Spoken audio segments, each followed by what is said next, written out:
Hi,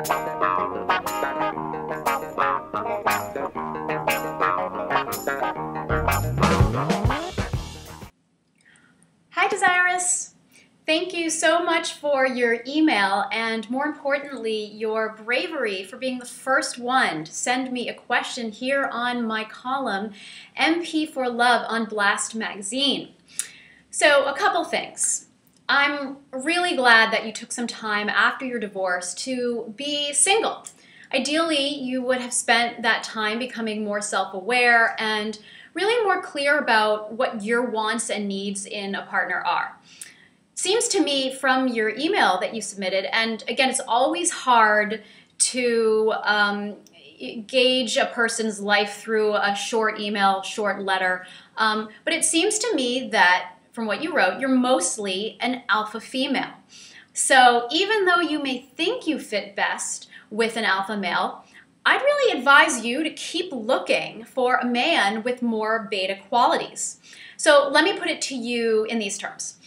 In business, they have a rule called the 80-20 rule, which means 20% of your profits come from 80% of your customers.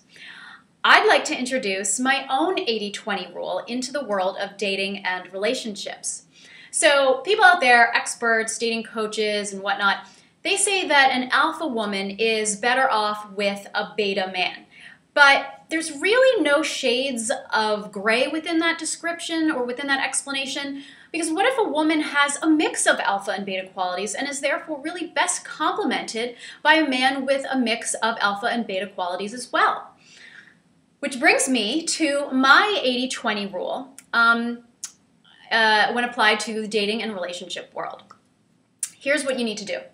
First, take a cold, hard look at yourself, a hard self-analysis, and be honest with yourself about who you are and what you're looking for. It can be very hard oftentimes for people to be honest with themselves about the type of person they are. Then you need to determine what percentage alpha and beta you are. So if you determine that you're, for instance, 80% alpha, you should be looking for a man who's around 20% alpha. So he's mostly a beta guy, but he has a little bit of that alpha quality in him that you're looking for.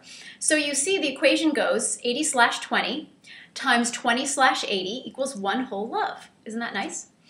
To use myself as an example, I'm probably about 60% alpha, and my boyfriend is about 30 to 40% alpha, which really works out nicely because we complement each other very well in that regard.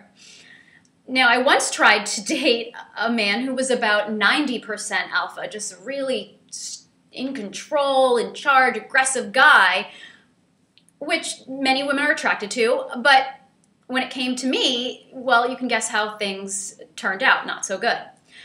So I want to ask you, when applying my 80-20 dating relationship rule to you, to your life, what is your love coefficient?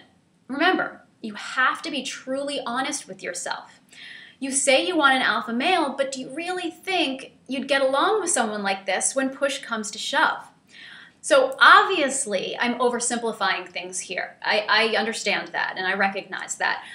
There's really so many things that go into attraction, chemistry, and making a relationship work. But you can use my 80-20 rule as a jumping off point. That's all.